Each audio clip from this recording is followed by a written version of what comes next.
Bon matin tout le monde. Bienvenue à cette capsule. Alors, on avait fini notre fameux chapitre 8 sur Christ le médiateur. On va entreprendre le chapitre 9 sur le libre arbitre de l'homme. Fait qu'on va prier avant d'entreprendre ce sujet passionnant. Père Céleste, on veut d'abord te remercier parce que sans ta parole, il nous serait impossible de comprendre ces mystères. Et on veut rester aussi dans l'humilité qu'on ne comprendra pas tout, comment ça fonctionne. Mais par la foi, on fait confiance à tes décrets, à ton dessein éternel, à ta souveraineté. Merci pour ce temps. Renouvelle-nous dans notre entendement. Apprends-nous à te faire confiance aussi. Dans le nom de ton Fils. Amen. Donc, le libre arbitre. Juste avant de commencer, est-ce que vous croyez que vous avez un libre arbitre ou pas? Qui croit qu'il y a un libre arbitre? Il y en a qui ne croient pas qu'ils ont un libre arbitre. Je ne sais pas s'il y a une question ou c'est carrément... Donc, c'est un sujet qui a fait couler beaucoup d'encre en passant dans l'histoire. En philosophie, beaucoup, et beaucoup populaire dans les philosophes modernes, où ils croient qu'il n'y a pas de libre arbitre. Et ça a fait couler beaucoup d'encre aussi en théologie, parce que tu ne peux pas dissocier ça de la théologie. Et entre théologiens eux-mêmes, par exemple, si vous avez une pensée beaucoup plus arménienne, vous avez moins de difficultés avec le libre arbitre. Si vous avez une pensée beaucoup plus calviniste, vous pouvez avoir plus de difficultés avec le libre arbitre. En passant, c'est quasiment nous, les croyants, qui se posent plus de questions avec ça, parce que si je pose la question au commun des mortels à mon travail, puis je lui demande si j'ai un libre arbitre, je fais ce que je veux. Fait que, tu sais. Nos enfants, quand ils sont jeunes, puis on veut leur dire de quoi, ils disent « Hey, j'ai bien le droit de faire ce que je veux. » Donc, c'est parce que... je vais l'expliquer. Fait que je vous invite, puis je nous invite à aborder ce sujet-là sérieusement, parce qu'on va être confronté souvent dans notre vie avec ça. Puis surtout en laissant la parole de Dieu être l'autorité sur le sujet. Puis on peut se poser la question, pourquoi ce sujet-là vient nous chercher dans le plus profond de notre être? Parce que, comment je dirais bien, sans trop de réflexion, on répond facilement avec ça. C'est sûr qu'on a un libre arbitre, c'est sûr qu'on fait ce qu'on veut, puis qu'on choisit, puis etc. Mais pourquoi ça vient nous chercher, c'est que, puis ça, je vais le répéter souvent dans les 2-3 prochaines semaines, sans un libre arbitre, l'homme ne peut être tenu responsable. Fait que ça, on ne s'en démontre pas, là. Si on n'a pas de libre arbitre, on ne peut pas être tenu de responsable de nos actions. Ça, c'est clair. Donc, le libre arbitre, ça aussi, je vais le dire souvent, puis je veux que vous le gardez en mémoire tout le temps, c'est le fondement, c'est la base morale de la responsabilité humaine. Donc, si vous avez un libre arbitre, vous êtes tenu moralement responsable de vos choix devant Dieu. Oui. En passant, je crois qu'on a un libre arbitre, là. Il n'y a pas de problème. Je vais donner ma position tout de suite, là. Mais il y a toujours une tension dans notre tête entre deux pôles qui sont un versus l'autre, là. Et on a toujours une tension qui tente à déresponsabiliser les actions de l'homme en justifiant pourquoi il a pris telle décision. Et on va trouver un bouc émissaire. Et on fait tout ça. Puis, vous pouvez tous trouver des exemples, puis on va en jaser. Par exemple, ça pourrait être le contexte dans lequel j'ai été confronté qui m'a fait prendre une décision. Puis, quand on veut me tenir responsable de cette décision, je vais trouver un bouc émissaire. « Hey, j'avais pas le choix. J'étais dans telle situation, il y a eu tels événements. Les avocats sont bons. Pour moi, les avocats, on est bons, nous autres aussi. Donc, il y a cette tension-là qui est en nous, puis en même temps, là, on est confronté, c'est que on tient l'homme pleinement responsable de ses choix, malgré le fait que nous constatons parfois qu'il y a une série d'événements externes qui ont quasiment déterminé notre choix. Vous me suivez? Fait qu'on est tout le temps pogné là-dedans. Puis, écoutez, on n'a rien inventé sur le soleil, là. Adam, quand que Dieu a demandé pourquoi tu as mangé de l'arbre, il a trouvé une série d'événements qui a justifié son choix. Très, très facilement. Quand je préparais ça, ça fait un bout là, que j'y pense, puis je n'avais parlé en haïtien un peu. Là.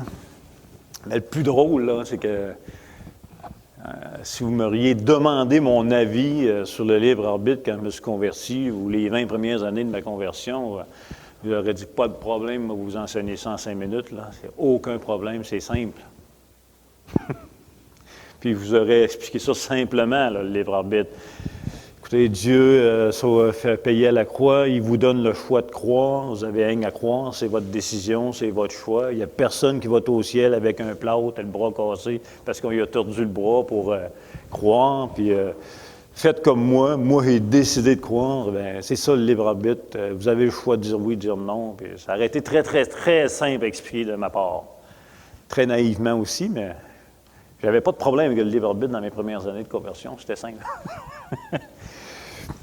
Donc, c'est ça. Pourquoi on va trouver ce sujet intéressant? Bien, c'est parce qu'on va le voir aussi à la lumière de la parole de Dieu. On va le voir à la lumière de d'autres doctrines qu'on a vues dans la parole de Dieu. Et sans jamais en perdre une de vue. Par exemple, on a vu depuis 1 an ou 2, on a travaillé, bien pas travaillé, mais on a développé, on a étudié, on a réfléchi beaucoup depuis presque 2 ans. Par exemple, sur les décrets de Dieu, que Dieu a tout décrété ce qui arrive. Puis je vais juste, on a vu ça on va juste aller dans la page 17 de votre confession de foi, de notre confession de foi. Il faut que je m'en récupère un autre, toutes les pages tombent. Mais c'est comme un livre, hein? On ne veut pas le changer, je prends des notes dedans, fait que je suis attaché à mes vieilles pages.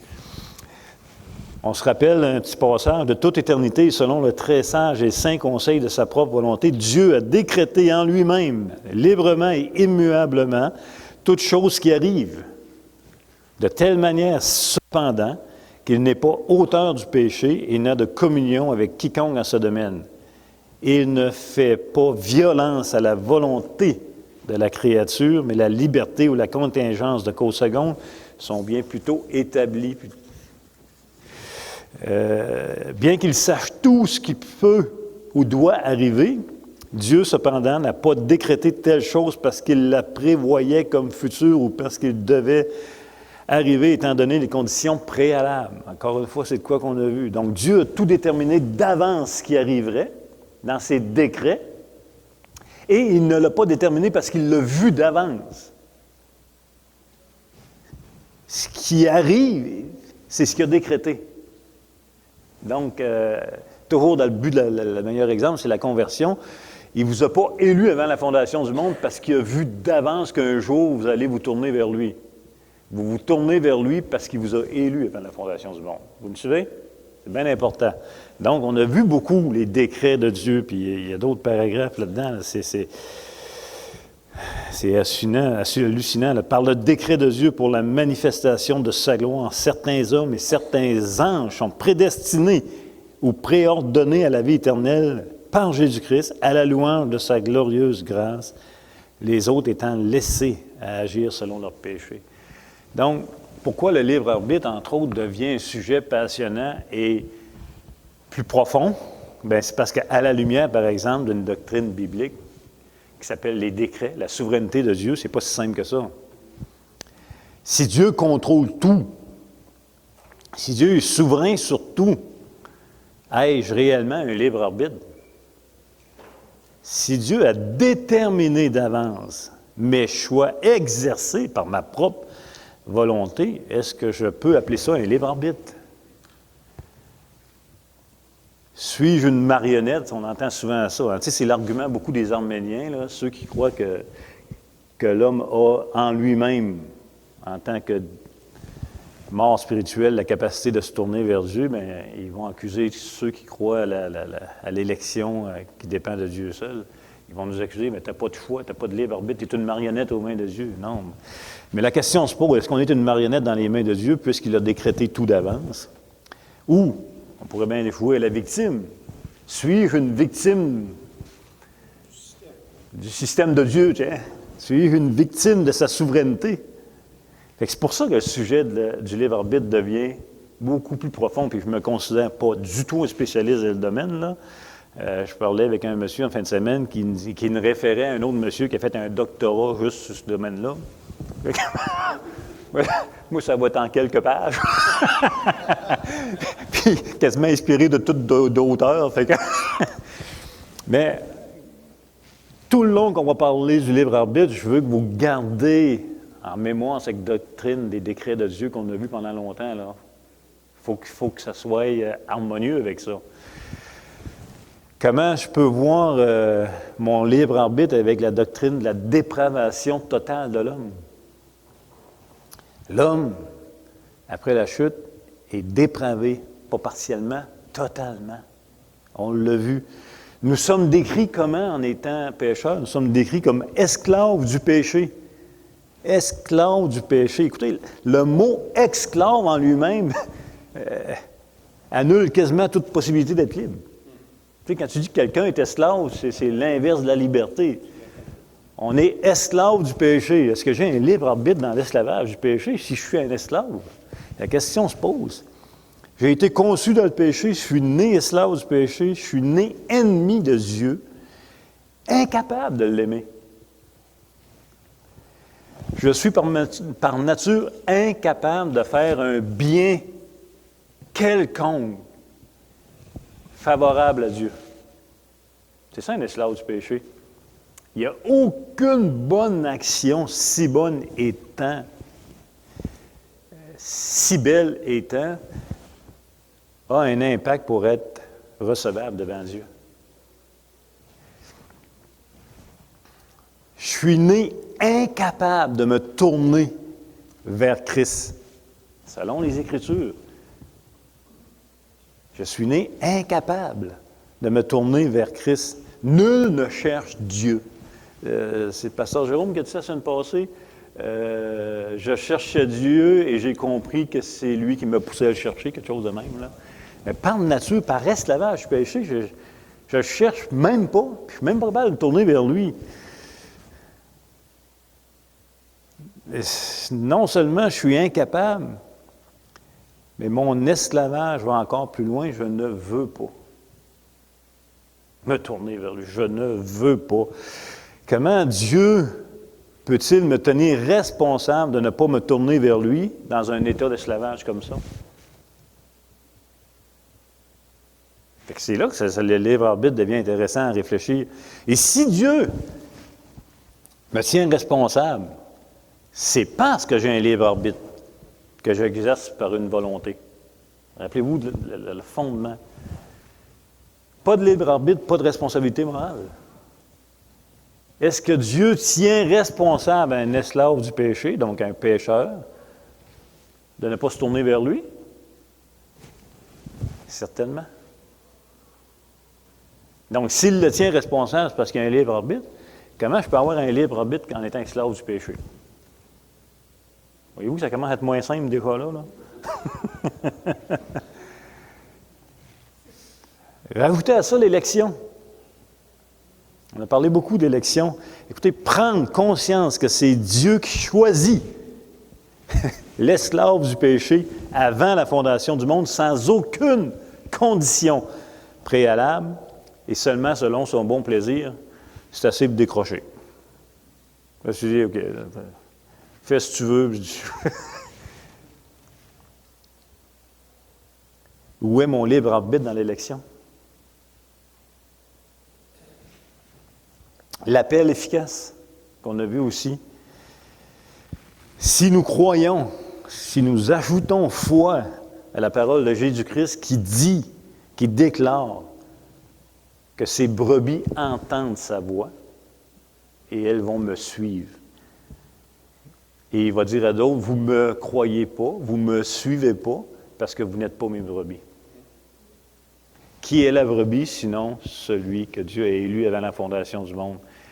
Et cet appel de Dieu, que vous avez tous eu, la majorité d'entre vous, bien, vous n'avez pas pu y résister. Ça, c'est le bout de la chose. Quand il m'appelle, je ne peux pas résister.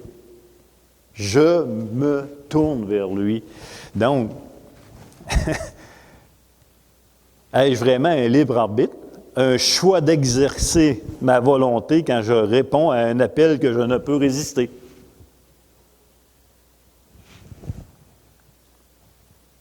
Fait qu'il faut garder ça en mémoire aussi, tout le long qu'on va voir le libre arbitre. Olivier, en jasant, en voyageant à Québec, il me disait, ouais, Lazare n'a pas eu le choix. C'est sur la parole de vie, Lazare sort. Lui, quand il s'est réveillé à travers ses lambeaux, là, il n'a pas commencé à se poser la question, bien, manque. Non, il a dit sort, oui, il s'est levé, puis il a exercé sa volonté, il s'est levé, puis il a dit débarrassez-moi. On était morts spirituels, Dieu nous a appelés, on a répondu. Comment que mon libre arbitre est exercé dans de telles situations?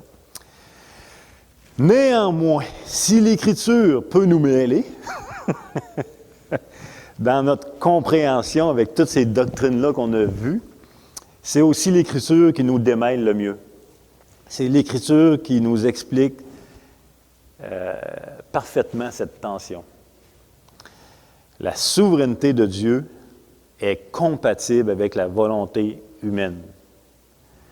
La souveraineté de Dieu est compatible avec la volonté humaine. En d'autres mots, les décrets de Dieu ne font pas violence à la volonté humaine. On appelle ça le compatibilisme. C'est compatible. Oui, Dieu a décrété d'avance ce que vous allez faire, mais il n'a pas, dans son décret, il ne viole pas votre volonté. Demandez-moi pas de l'expliquer, je ne sais pas comment il fait ça. Mais c'est un constat dans les Écritures. Donc, même s'il a décrété ce que vous allez faire, il vous tient responsable de ce que vous allez faire, parce qu'il n'a pas fait violence. Il n'y a pas de communion avec le péché. Il n'est pas l'auteur du péché. Je pourrais vous poser une question à brûle-pourpoint. Quand vous péchez, est-ce que vous voulez pécher?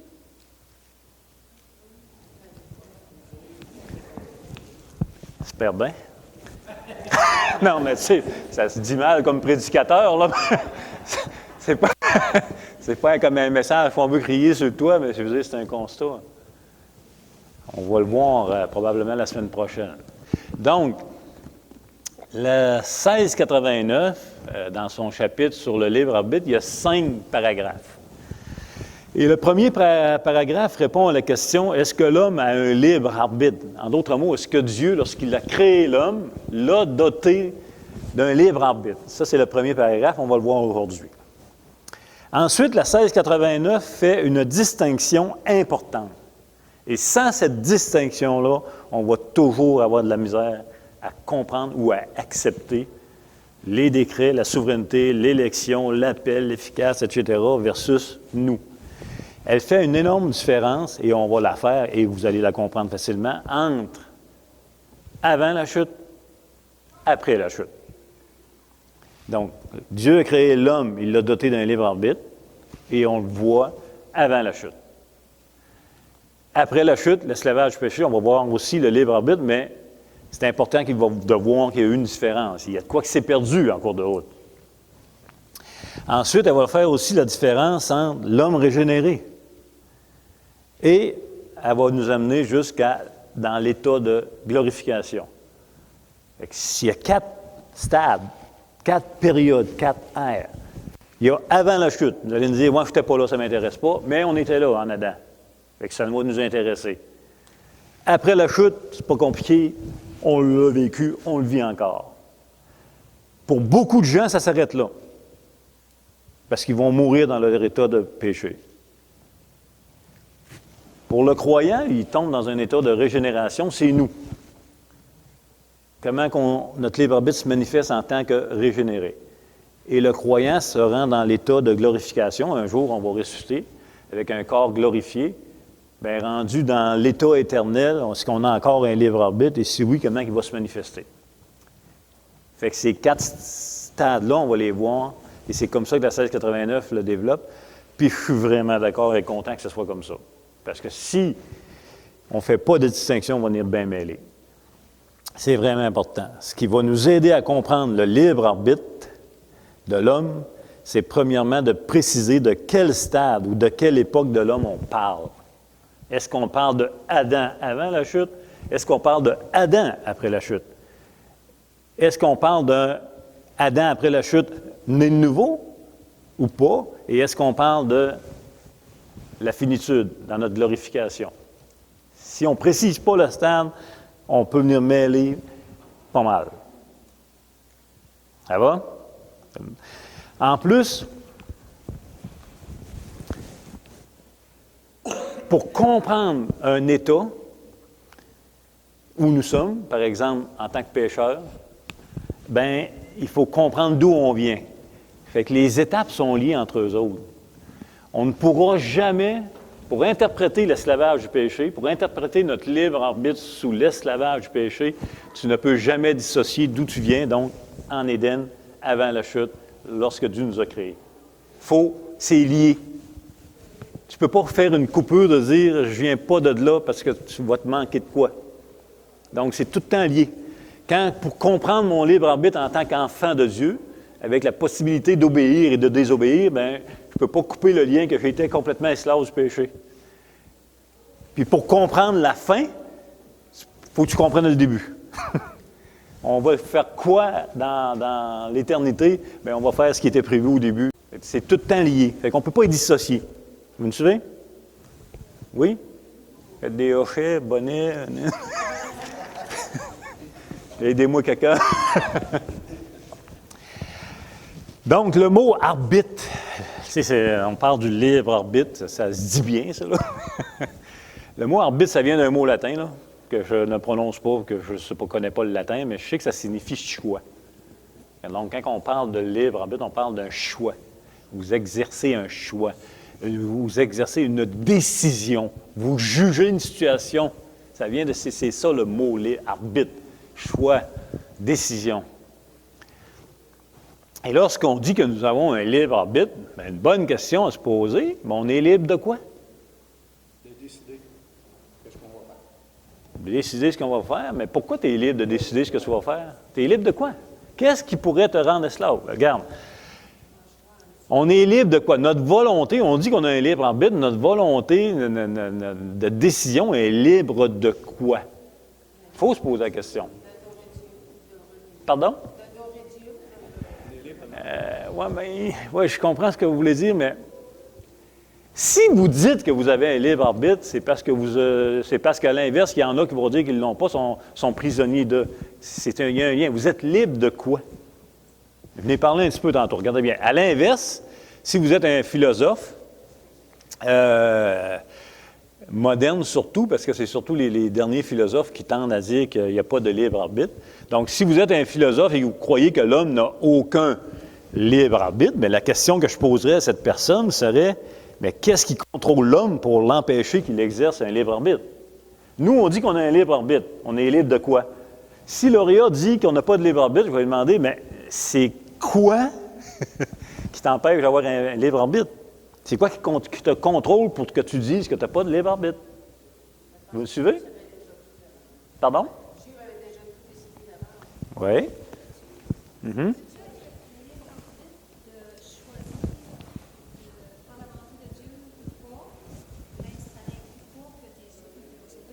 Ça n'inclut pas que? Que tu es sauvé ou pas sauvé. Tu es déjà prédestiné. Ça, tu n'as pas le libre arbitre là-dessus. OK. Ah! Il est sur ta vie que tu vis là, dans le sens que tu es libre de faire la volonté de Dieu ou de désobéir. Okay? Il ne met pas sur OK. Intéressant ce que vous n'avez peut-être pas compris, hein? Oui. En fait, la madame a dit on est libre de faire le bien, la volonté de Dieu ou pas. Donc, on a un libre arbitre là, mais pas dans le cas de l'élection de la conversion. Là, on n'est pas libre arbitre. Donc, on aurait un libre arbitre par saut par but, mettons. On va fatiguer, là. C'est pas facile, celle-là. Mais je ne crois pas. Je crois qu'on a un libre. Je vais vous donner ma prémisse en partant, là. Je crois que l'être humain a un libre arbitre du jour de sa création à aller jusqu'à la fin, sans jamais le perdre. Et on va le voir. OK? Je veux juste... la 1689. Donc, la question, c'est si je dis que j'ai un libre arbitre, je suis libre de quoi? Et si un philosophe ou quelqu'un, ou même quelqu'un qui est extrêmement calviniste puis qui saisit mal comment la souveraineté de Dieu fonctionne, pourrait dire qu'il n'y a pas de libre arbitre, que c'est Dieu qui dirige toute sa vie aussi en théologie. Donc, on va lire le fameux premier petit paragraphe. Je suis rendu juste avec une page. Page 33. On va lire la première phrase, puis on va arrêter à la virgule, donc la première partie de la première phrase. OK? Est-ce que l'homme a un libre arbitre? La réponse qu'il donne, Dieu a doté la volonté de l'homme d'une liberté naturelle et de la puissance d'agir selon un choix. Donc, c'est assez clair. Dieu a doté la volonté de l'homme d'une liberté naturelle et de la puissance d'agir selon un choix. Donc, quand Dieu a créé l'homme, il l'a créé avec une liberté d'agir. Je suis parfaitement d'accord avec ça. Puis encore une fois, gardez toujours en tête que sans une volonté libre, l'homme ne peut être tenu moralement responsable. Adam avait certainement une liberté, une puissance d'agir, de par son Créateur. Adam a été tenu moralement responsable. Ça, ne peut pas avoir plus clair comme exemple. OK? Et c'est de façon imputable que Dieu traite l'homme face à sa loi. Et c'est Deutéronome 30, les versets 15 à 20, on va aller les lire.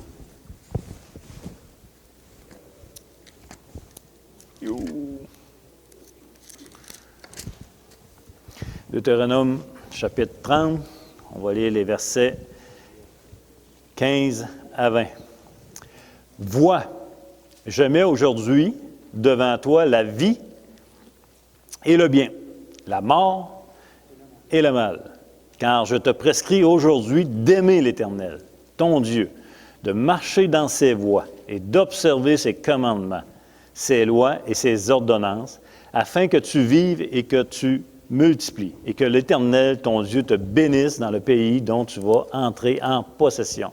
Mais si ton cœur se détourne, si tu n'obéis point, et si tu te laisses entraîner à te prosterner devant d'autres dieux et à les servir, je vous déclare aujourd'hui que vous périrez, que vous ne prolongerez point vos jours dans le pays dont vous allez prendre possession après avoir passé le Jourdain.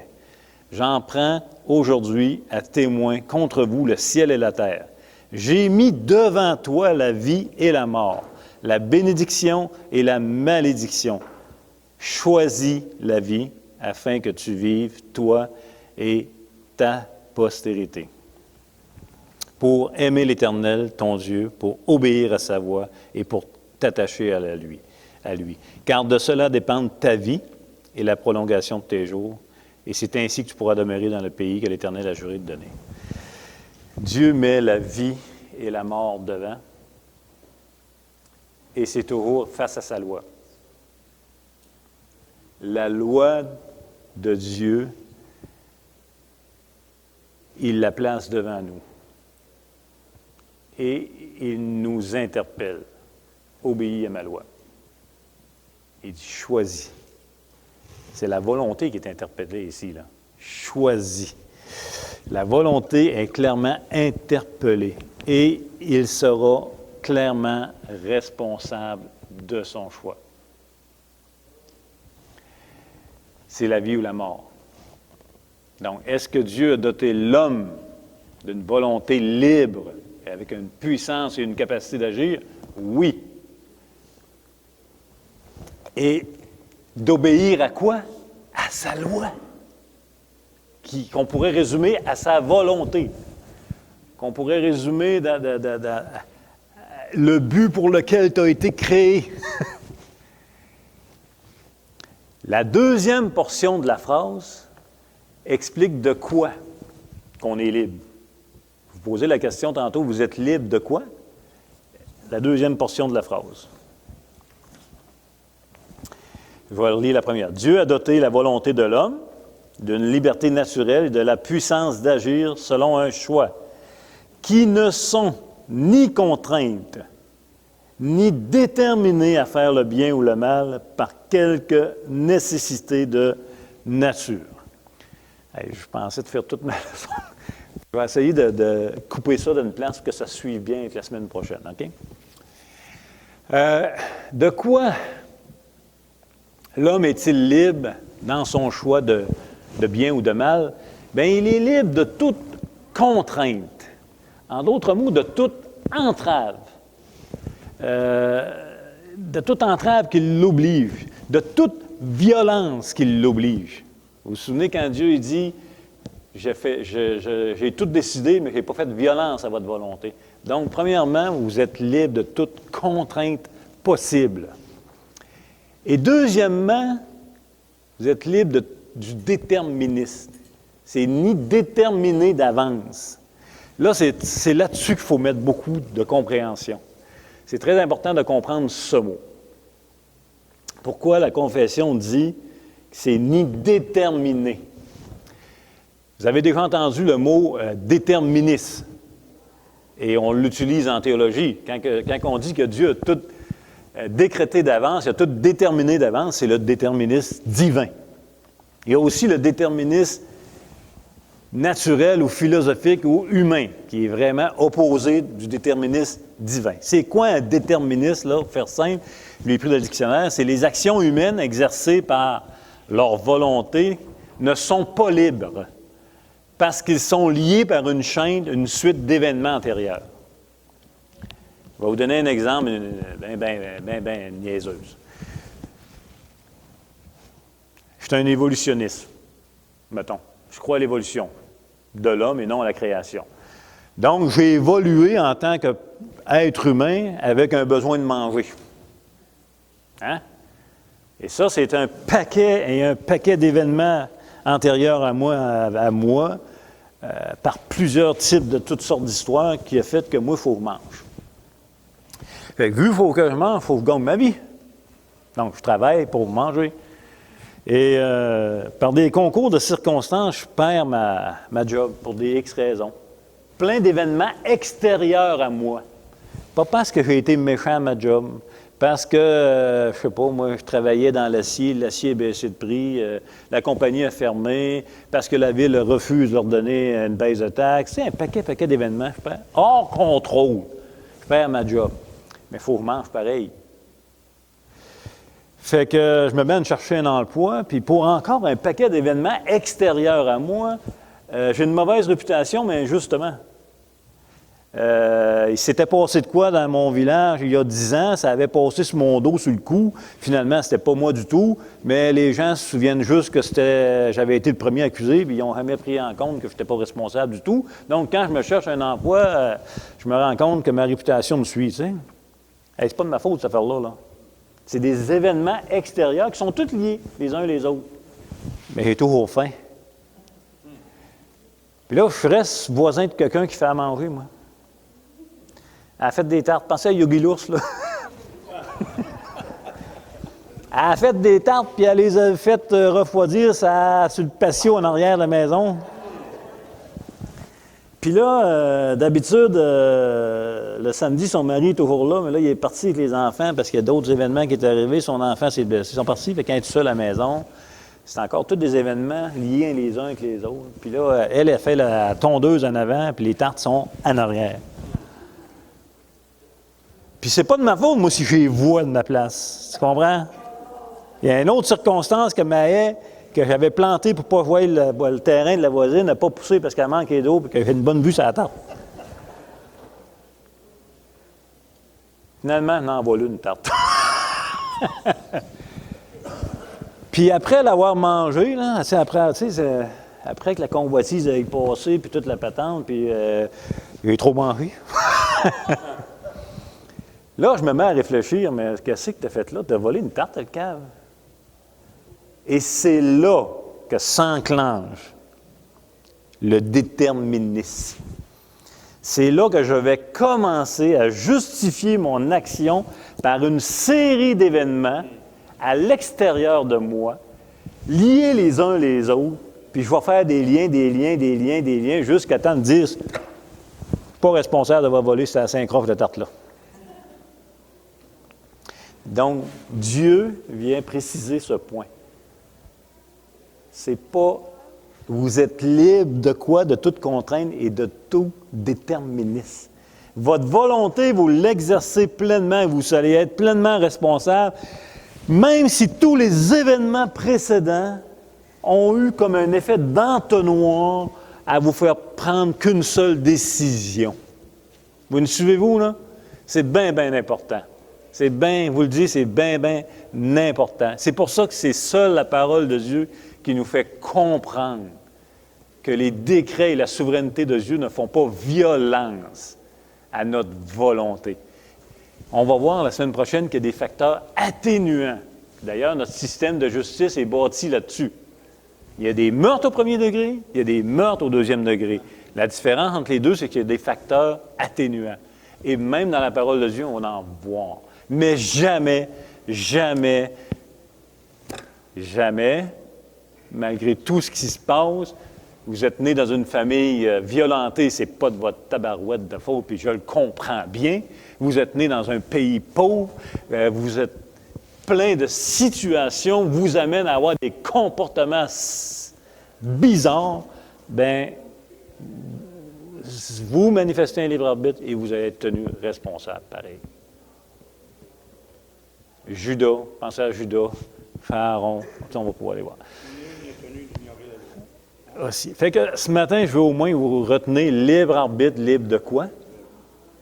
Sans libre arbitre, il n'y a pas de responsabilité morale, donc c'est lié ensemble. Le libre arbitre, c'est vraiment le fondement de notre responsabilité morale face à Dieu, face à sa loi. Fait que la semaine prochaine, on va commencer à voir, tout le temps garder ça en mémoire, hein? Les décrets, l'élection, la dépravation, l'appel efficace, gardez ça tout le temps en mémoire. La semaine prochaine, on va voir le libre arbitre avant la chute. On va essayer de bien l'expliquer. On va continuer ce que j'avais un peu pensé de voir. On va recommencer avec la vraie question. Puis, on va y aller tranquillement, sagement. Maurice, tu avais un point, je pense, tantôt?